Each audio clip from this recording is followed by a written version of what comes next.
Welcome grad question classes. So today's I am going to discuss 13 दिसंबर को जो examination हुआ है उसके मोस्ट इंपॉर्टेंट एमसीक्यूज जो कि बच्चों ने मुझे सेंड किया है। यहाँ पर स्वयं प्रभा से क्वेश्चंस बना था।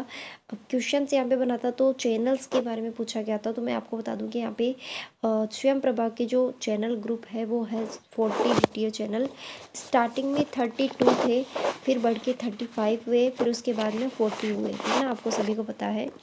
चैनल्स यहाँ पे डिवाइड टेलीकास्टिंग किए जाते हैं हाई क्वालिटी में educational program 24/7 basis using the G-SET 15th।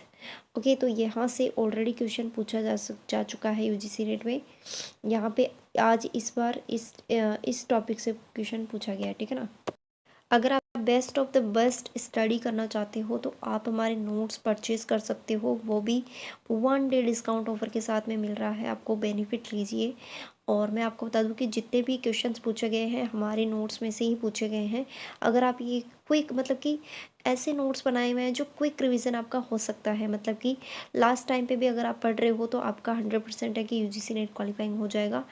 And यहाँ पर अगर बात करते हैं कि who is the maintain of स्वयं प्रभा को मेंटेन कौन करता है, मतलब कि यहाँ पर क्लासेस कौन प्रोवाइड करवाता है, तो ये प्रोवाइड होती है आईआईटी के थ्रू, यूजीसी के थ्रू, सीएससी और इग्नू के थ्रू।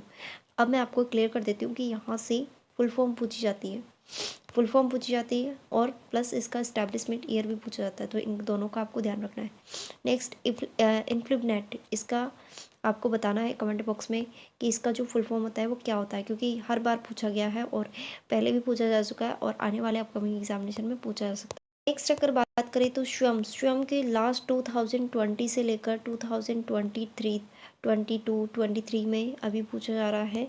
तो इसका मोस्ट डिमांडेड ये क्वेश्चन है कि इसकी फुल फॉर्म क्या है। फुल फॉर्म ही बच्चे बहुत ज़्यादा मिस्टेक करके आते हैं, क्योंकि इसमें कहाँ एस लगाना है, कहाँ पर एस है, इसमें बच्चों को पता ही नहीं चलता है। देखो, स्टडी वेब्स के अंदर ऐसे of active learning for young aspiring minds, देखो यहाँ पर थोड़ी सी मिस्टेक कर देंगे, मतलब माइंड कर देंगे, और यहाँ पर है बल्कि माइंड्स। ओके, तो ये माइंड्स है ना कि माइंड है, तो यहाँ पर थोड़ी सी बहुत भी करेक्शन कर देंगे ना तो वहाँ पर आपका गलत हो जाएगा, मतलब कि ये आपका एकदम सही है, इसको आपको अच्छे से पढ़ लेना, ठीक है ना। और ये क्या प्रोवाइड कराता है, 3 कार्डिनल प्रिंसिपल, ऑलरेडी पूछा जा चुका है इससे सवाल, एक्सेस, इक्वलिटी और क्वालिटी, ठीक है ना। इसका मतलब ये होता है कि यहाँ पे कोई भी एक्सेस कर सकता है, कोई भी, सबको समानता है और क्वालिटी एजुकेशन आपको मिलेगी, ठीक है।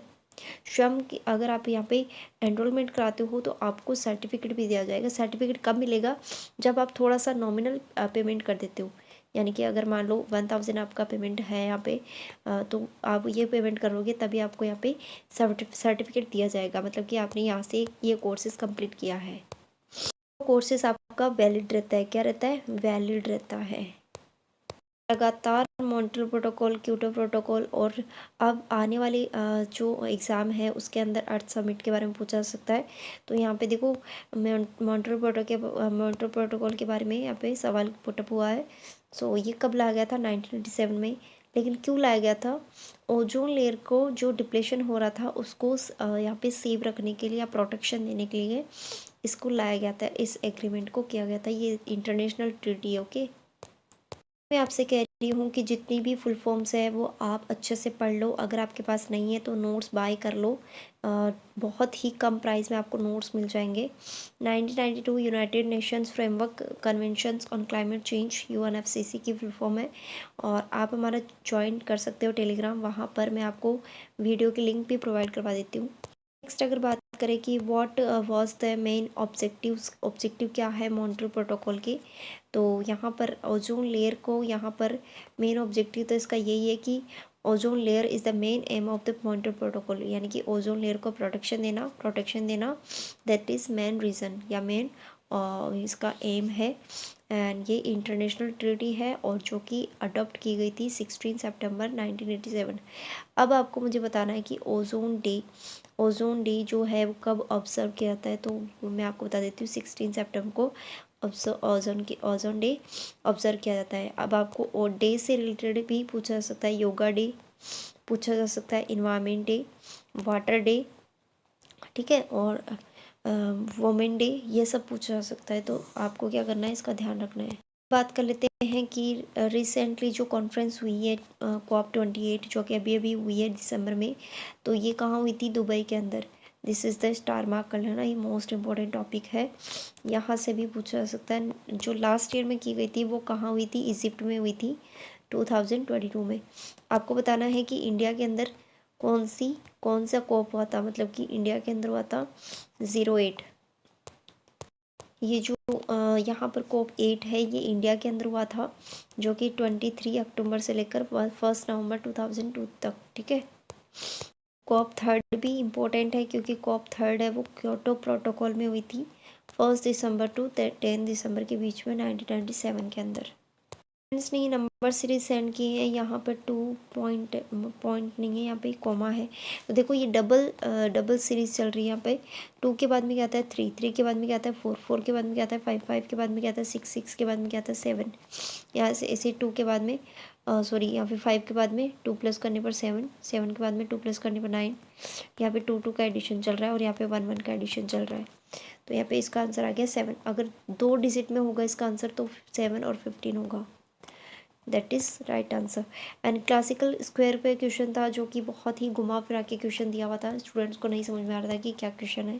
ऐसे क्वेश्चन दिए जाते हैं यूजीसी नेट एग्जामिनेशन में कि आपको थोड़ा सा घुमा फिरा के दिया जाता है क्वेश्चन, ताकि आप डायरेक्टली उसका आंसर ना दे पाओ। लेकिन आपको घबराना नहीं है क्योंकि यहाँ पे नेगेटिव मार्किंग तो है ही नहीं। नो नेगेटिव मार्किंग है, तो मतलब कि यहाँ पर कुछ भी नेगेटिव मार्किंग नहीं है, तो आप कुछ भी रॉन्ग सही जो भी आपके माइंड में आ रहा हो आप आंसर टिक कर सकते हो अपनी मर्जी से। न्याय literally meaning of the justice, मतलब कि न्याय से क्वेश्चन बना था जिसका मीनिंग होता है जस्टिस होता है। Rules methods judgement is the one of the 6 traditional school of the Hindu philosophy, मतलब कि भारत के 6 न्याय वैदिक दर्शनों में से एक दर्शन है। कौन सा? न्याय दर्शन। और जिसका मेन यहाँ पर अगर बात की जाए तो यहाँ पे न्याय जो कि हर बार पूछा जा रहा है। अब मैं इसका एक थोड़ा सा छोटा सा एक डायग्राम बता देती हूँ। डायग्राम यहाँ पे ये है कि जो बुद्धि है वो 2 कैटेगरी में डिवाइड की गई है। फर्स्ट है यहाँ पे अनुभव और दूसरा है स्मृति। तो अनुभव यहाँ पे 2 में डिवाइड है, वैलिड और एक इनवैलिड। वैलिड को यहाँ पे 4 पार्ट में डिवाइड किया गया है। एक तो प्रत्यक्ष होता है, एक अनुमान होता है, एक उपमान होता है, एक शब्द होता है। इनवैलिड की बात करें तो यहाँ पे डाउट होता है, ठीक है, जिसको समस्या बोली जाती है, एंड आर्ग्यूमेंट, ठीक है, और तर्क, जिसको तर्क बोलते हैं आर्गुमेंट को, एरर। और यहाँ पर जो स्मृति है वो 2 टाइप से डिवाइड की गई है। तो यही पूछा जा रहा है कि जो वैलिड होती है, यानी कि जो वैलिड होता है यहाँ पे बुद्धि के अनुभव को, तो वो कितने पार्ट में डिवाइड किया गया है? तो वो 4 पार्ट में डिवाइड किया गया है। अगेन एक क्वेश्चन पूछा जा रहा है कि what are the main greenhouse gases name. तो first of all carbon dioxide, methane, nitrous oxide, hydrofluorocarbons, perfluorocarbons and sulphur hexafluoride और नाइट्रोजन ट्री फ्लोराइड। तो ये आपको ध्यान में रखना है। इनके जो साइन है CO2, CH4, मीथेन, ठीक है, तो ये आपको ध्यान में रखना है। तो इनको ना आप अच्छे से पढ़ के जाना। क्योटो प्रोटोकॉल भी बारे में आ गया है, तो मॉन्ट्रियल प्रोटोकॉल के बारे में पूछ रहा गया है। तो अब आप अर्थ समिट पढ़ के जाना क्योंकि इसका मोस्ट ऑफ चांस है क्या आ सकता है। तो अर्थ समिट किसको कहते हैं? देखो ये यूनाइटेड नेशन की कॉन्फ्रेंस हुई थी जिसको रियो डी जनेरो में हुई थी, तो इसको रियो डी जनेरो के नाम से भी जाना जाता है। और ये हुई थी 3 to 14 जून 1992 में। और अर्थ समिट जो कॉन्फ्रेंस हेल्ड हुआ है वो रियो डी जेनेरो में हुआ था, इसलिए इसको ना बहुत सारे नामों से जाना जाता है। लाइक इसको रियो डी जेनेरो, रियो पृथ्वी शिखर सम्मेलन, रियो शिखर, रियो सम्मेलन, रियो सम्मेलन आदि के नाम से इसको जाना जाता है, इसलिए थोड़ा इंपॉर्टेंट हो जाता है ये। मैं आपको बता दूं कि एक ये जो है फैलेसी से क्वेश्चन बना था। तो रेड हेरिंग फैलेसीज क्या होती है मैं आपको बता देती हूँ कि अगर मान लो किसी टॉपिक पे कोई बात कर रहा है और दूसरा पर्सन उस टॉपिक को काट के किसी दूसरे टॉपिक पे बात करने लगा है, तो ये होता है रेड हेरिंग भ्रांति। इसको आप पढ़ लो थोड़ा सा। देखो यहाँ पे बोला गया है कि किसी बातचीत को उसके मूल विषय से दूर ले जाने का प्रयास करता है, तो उसको रेड हेरिंग का यहाँ पे बोला जाता है। और श्रोता का जो सुनने वाला है उसका ध्यान भटकाया जाता है। तो ये क्या है? एक जानबूझकर और अनजाने में किया जाने वाली प्रक्रिया है, तो इसको कहते हैं red herring फैलेसीज। What is फैलेसीज in simple term, मतलब कि जो फैलेसीज होती है वो सिंपल टर्म में क्या बोली जाती है वो मैं आपको बता देती हूँ कि एक ऐसा विचार जिसे बहुत सारे लोग सच मानते हैं लेकिन वास्तव में वह गलत है, क्योंकि यह एक गलत जानकारी और तर्क पर आधारित है। तो एक भ्रांति यानी कि भ्रम हो जाता है हमें। तो जो भ्रम होता है वो एक तरीके से कहीं ना कहीं वास्तविक नहीं होता है, तो इसी को फैलेसीज कहते हैं। बहुत सारी दुनिया में भ्रम होते हैं, भ्रम पालते हैं। तो ऐसे आइडियाज़ जो कि हम उस पर जल्दी से विश्वास नहीं करते हैं और ऐसे तथ्यों पे विश्वास नहीं करते हैं जो कि होते हैं, एक्चुअल में होते हैं, लेकिन हम उस पर विश्वास नहीं करते, तो ये भ्रम होता है। ठीक है, तो यहाँ पर ये था मेन इम्पोर्टेंट टॉपिक्स जो कि अभी अभी रिसेंटली पूछे जा रहे हैं। तो आपको इनको अच्छे से पढ़ के जाना है और इनके अच्छे से डिटेल, अगर आप डिटेल से पढ़ोगे ना, मतलब कि डीप में जाके पढ़ोगे, तब भी आप यूजीसी नेट क्लियर कर पाओगे। Okay, so if you want the number one best material for UGC NET examination, so please send message on WhatsApp। WhatsApp पे आप मैसेज करो, आपको 1 डे डिस्काउंट ऑफर के साथ में मिल जाएंगे नोट्स। और यहाँ पे जो नोट्स है वो बहुत ही इम्पोर्टेंट है।